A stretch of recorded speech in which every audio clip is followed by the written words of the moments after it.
পিরোজপুর শহরের 2 কিলোমিটার ভারানী খাল সংস্কার ও অবৈধ স্থাপনা উচ্ছেদ শুরু। ইস্পাহানি মির্জাপুর শ্রেষ্ঠ ব্লেন্ডের অনন্য স্বাদের দারুণ চা। এই সতেজতা, ঘ্রাণ আর মন কাড়ার সাথে তুলনা। চা যদি হয় ইস্পাহানি মির্জাপুর, টেস্ট হলেও লাইফটা ভরপুর। পিরোজপুর শহরের মধ্য দিয়ে প্রবাহিত মৃতপ্রায় 2 কিলোমিটার ভারানী খাল সংস্কার ও অবৈধ স্থাপনা উচ্ছেদ শুরু হয়েছে। জেলা প্রশাসনের উদ্যোগে শুক্রবার সকালে শহরের ম্যালেরিয়া পুল এলাকা থেকে এর সংস্কার কাজ শুরু হয়। এর মাধ্যমে খালের বেদখল হওয়া পার উদ্ধার সহ খালটির ওপরের অংশে জমা ময়লা আবর্জনা ও পলি পরিষ্কার করা হচ্ছে। এর মাধ্যমে শহরের মধ্য দিয়ে প্রবাহিত এক সময়ের প্রমত্তা এ খালটিতে প্রাণের সঞ্চার ফিরে পাবে। আগামী 1 থেকে 1.5 মাসের মধ্যে খালটির সংস্কার কাজ শেষ হবে। তবে খালটি সংস্কারের উদ্যোগ গ্রহণ করায় স্থানীয় জনসাধারণ অত্যন্ত খুশি। বেদখল হওয়া বাকি খালগুলো উদ্ধারের দাবিও তাদের। এই জলাবদ্ধতার কারণে, এই খাল দখল হওয়ার কারণে আমরা জানি ডেঙ্গু মশার উপদ্রব হয় এখান থেকে, এবং গন্ধ এবং এই খালের নব্যতা আমরা হারিয়ে ফেলেছি।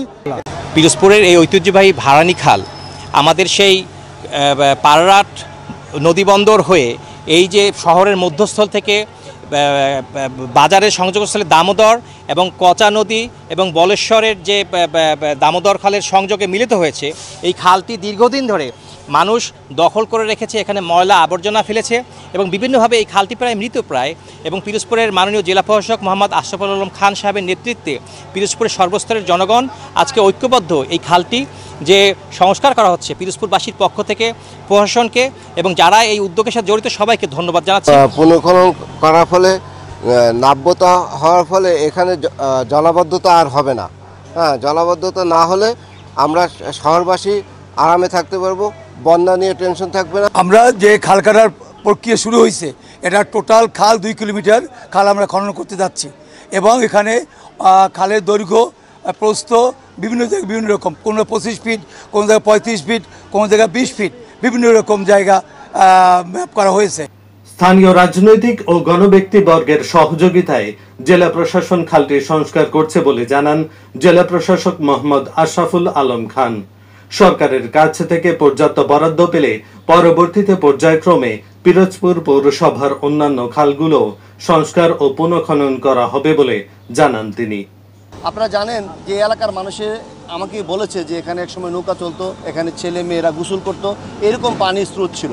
এখন পলিথিন, তারপর বিভিন্ন ময়লা আবর্জনা, তারপরে হচ্ছে অবৈধ স্থাপনা দিয়ে খালটি একেবারেই ভরে গেছে। তো আমরা কার্যক্রম শুরু করেছি ম্যালেরিয়া পুল থেকে। প্রায় 2 কিলোমিটার লম্বা এই খালটি আমরা খনন করব এবং দূষণমুক্ত করব, পাশাপাশি আমরা দখলমুক্ত করব। তো আমাদের কার্যক্রম আজকে এই পয়েন্ট থেকে শুরু হয়েছে এই জন্য যে এটি হচ্ছে কচা এবং বলেশ্বরের মোহনা, এখানে পলি এসে বেশি জমা হয়। এখান থেকে আমরা স্টার্ট করেছি, তারপর আমরা 2 দিক দিয়ে আস্তে আস্তে ছড়িয়ে যাব। এই অঞ্চলের বিভিন্ন রাজনৈতিক নেতৃবৃন্দ, ছাত্র এবং সুধী সমাজ, জনতা যারা আছে তাদেরকে নিয়ে এই কাজটি কিন্তু আমরা করছি। আমাদের কিন্তু এখানে সরকারের কোনো তেমন বরাদ্দ আমরা আপাতত কোনো ব্যবহার করছি না। আমরা ভবিষ্যতে এই খালটিকে আরও সুন্দর করার জন্য সরকারি পর্যায়ে আমরা কার্যক্রম গ্রহণ করব। এখানে যারা খালের পাড়ে যাদের বাড়ি, তাদেরকে আমরা মাইকিং করেছি, তারা যেন তাদের স্থাপনাগুলো সরিয়ে নেয়। আশা করি তারাও প্রস্তুত আছে, তারাও আমাদেরকে সাহায্য করবে বলেও অঙ্গীকার করেছে। তো আমি মনে করি না এই কাজে কোনো বাধা হবে, শুধু আমাদের সদিচ্ছা থাকলে আমরা কাজটা এগিয়ে নিয়ে যেতে পারবো।